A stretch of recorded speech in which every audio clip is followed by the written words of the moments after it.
Republicans, you do more than that. Once you put money back in people's pocket, you allow them a choice to invest in what they want to invest in, not what you and I want to invest in, and we don't tell them how we're going to spend their money. We spend the money the way we think, and we have not been very good at it as a government. I think people do a much better job taking care of their own budgets than we as a government try to do for them. Governor, to follow up on what Mal was asking, it doesn't seem like your plan has gotten a huge round of applause from Republicans upstairs either. And does that surprise you that they're not totally behind it? And they're talking compromise with Democrats, not giving you everything you wanted. Well, you know, I can just tell you this. I represent 1.3 million people. In every town hall I've gone in, every single one, despite the ones that you have a few that go crazy in there, get overwhelming support. And we haven't even gone to my neck of the woods yet. We've only gone to the cities, and we're getting resounding responses. I think what you're hearing upstairs is not that they don't want to get rid of the income tax, is they can't just wrap their heads around how comprehensive and how much we've done here. And I firmly believe that, because most people that I've been speaking to, whether they're Democrat or Republicans, don't understand. They simply don't understand the economics part of it. And I really believe that as we go along, every day we gain more, we gain more, we gain more, and it will get done. And if it doesn't get done by July 1st of 2015, it will get done in November of 2016. I'm firmly believing in that, because I'm not giving up. There are two things you won't hear me give up on. One is eliminating the income tax and lowering the cost of energy. And the cost of energy, we're dealing with other states this week, and I'm going away next week on that same subject, and I'm having conversations with other governors. So we all recognize who are elected officers, recognize that New England is behind the rest of the country. We are behind the rest of the country. Governor, it seems as though that there is some common ground, though. I mean, Democrats and Republicans both seem to agree upstairs that there should be a reduction in the income tax. They also agree in moving towards a more consumption tax, which you proposed. Doesn't that seem like there'd be fertile ground for some sort of compromise, or? This compromise, I told them upstairs, guys, the compromise is we get rid of the income tax. How you get there is up to you. As long as you get me there, I'm willing to talk to you. And there's compromise in how we do it. There might be even some compromise on when's the final drop dead date. But I will tell you this, where there is no compromise, is that we want to eliminate the income tax. There's no compromise in the elimination of the income tax. And that, folks, will come from the people. Because I am convinced that by November 2016, the people of the state of Maine will be ripe to get rid of the income tax, and they'll speak at the ballot. How much would the sales tax have to go up to offset what you're losing in the income? It's right where it is now. You don't have to do much more. Look at what we've done already this year. And we haven't even passed the budget yet. We're just talking about it. We're way ahead in revenues. The economics is almost like stocks. When you're moving in the right direction, it gives everybody a good feel, and you get confidence from the marketplace. You lose confidence when you're going in the reverse direction. You know, we got to stop looking backwards. And as soon as we do that, when we start looking forward, Maine's going to be a much better place. I don't believe the income tax has to go beyond 6.5%. Is there a compromise there? There might be some compromising in the sense that people may not want to broaden it as much, or they might want to retract it. So you might have to go a little bit up or down. There's room there. But basically, the concept of going away from an income tax to a consumption tax, in my book, that's where we're going. What about how the other sort of conflict here is how the tax breaks would be distributed and to whom? And the plan that you've put forward and the plan that Democrats put forward are significantly different in that way. Do you think that there's some room to negotiate there as well? Because they're talking about giving more of a tax break to middle income earners and actually increasing taxes on people who are wealthier. And you're doing a little bit of the opposite. No, I'm sorry, that's not what this says. My plan, the standard deduction is 62, they go to 9,000. If you take a look at my plan, standard deduction phase out, we don't phase it out until we get rid of the entire tax. They say you start at 50,000. My program says you stop paying taxes until 50,000.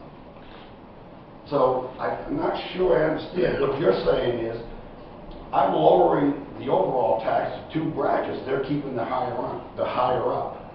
And they're adding more brackets too, I guess. Yeah, they're adding brackets.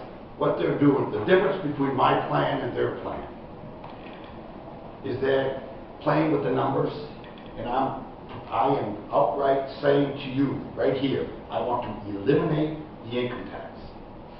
They are playing gimmicks with the income tax, and they're not generating a whole lot. At the end of the day, they're generating more revenues through the income tax. My point is they're going in the wrong direction.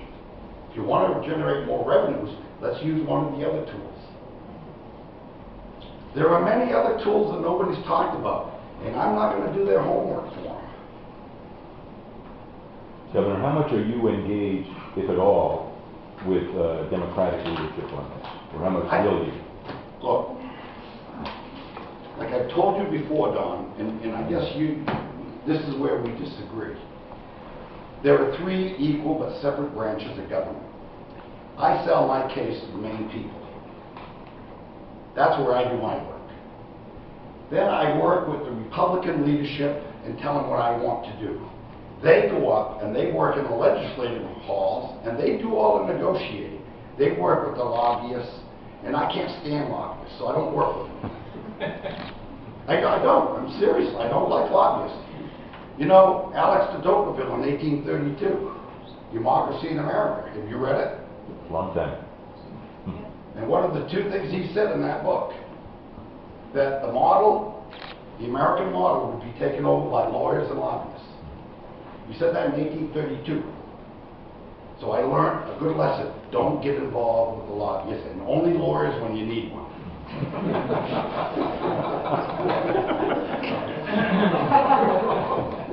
Next question.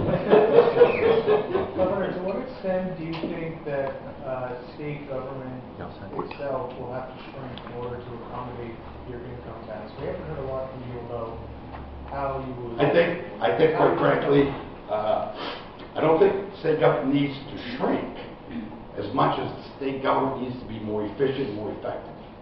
In the 2 areas I think that we can be more effective and more efficient, one is in education, both from K through 20, and the other one is through DHHS, and I'm glad you asked that. On DHHS, we are making moves slowly, much slower than I would like.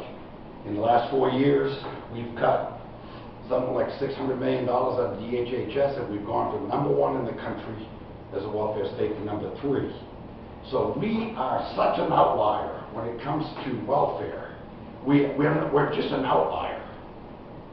We're completely out of whack with the rest of the country. With the exception of the 6 New England states, the 6 New England states make up they're in the top 8 welfare states in America. The 6 New England, I'm sorry, 5 of the 6 New England states. New Hampshire's not there because they don't spend as much, they don't collect as much revenues, and so they don't spend it on welfare. Let me say one thing. This might give you an idea of how I think about finance. Too much money hides a lot of sins, which means you don't have to make allowances for inefficiencies or bad spending if you have all the money in the world. And that's a problem with Maine, is we have way too much revenue, and we don't have to think about being efficient or effective. Now, I learned that in business, because in business, you're competing every single day. In government, we don't. Because when you run out of money, you raise taxes. Because you've got people you can go and dig in their pockets all the time. So I think if we get efficient, for instance, in education, I would say, I've looked at many reports that rank between 34 to 38, depending on how you look at, whether you look at K through 12 or K through 20. I'd say in higher ed, we're doing much better than we do in K through 12. In community college, I think we're on the mend. I think we're going to get there. So I think there's $250 million that's being wasted in education in the state of Maine because we don't want to do the right things. I think in DHHS, I think that a tiered system would actually lower the cost of welfare of the state of Maine if we had a tiered system and allowed people to earn a little more, keep a little more, without getting to a point where if you get a 25-cent raise, you lose all your benefits. I think that's not a good program. And I've had so many people over the years say, I can't take this increase this year because if I do, I'm going to lose my, child support through Aspire, or I'll lose certain benefits. We need to be smarter than that. We need to have a tiered system. And granted, there's some of the federal laws that prevent us from doing that, and that's why I like to look at block grants, and that's why we're trying to work with the delegation to get a little bit broader. In education, we're an outlier.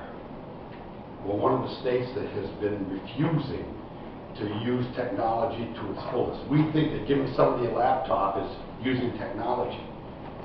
But where you have sometimes, where some states have their teacher of the year do a class and can get to thousands of kids and one of the best teachers and has a handful of assistants, and they treat high school like you were at university. But we don't do that in Maine. As a whole, we do it in pilot programs here and there, but we're not ready to adopt the mainstream way of educating. Governor, we've talked a lot about the individual income tax. The Democrats' plan also does not cut the corporate income tax. Is that a deal breaker for you? Well, yeah, this is what happens with the corporate income tax has to come down a little bit. And I'm not for eliminating the corporate income tax. I never said I want to eliminate it, but I'll tell you this: right now we're 45th in the nation, income tax. If we just drop it from 8.93 to 6.75, we drop all the way down to 17. If you want to be at 25, you can talk. But if you want to stay at 45, unacceptable. All right. Thank you, everybody. Oh, come on. Were you thinking about this while lying on the beach last week? That's what I'm wondering. Let me tell you something. You can ask my wife. I think about this, I have 24/7, 365 days.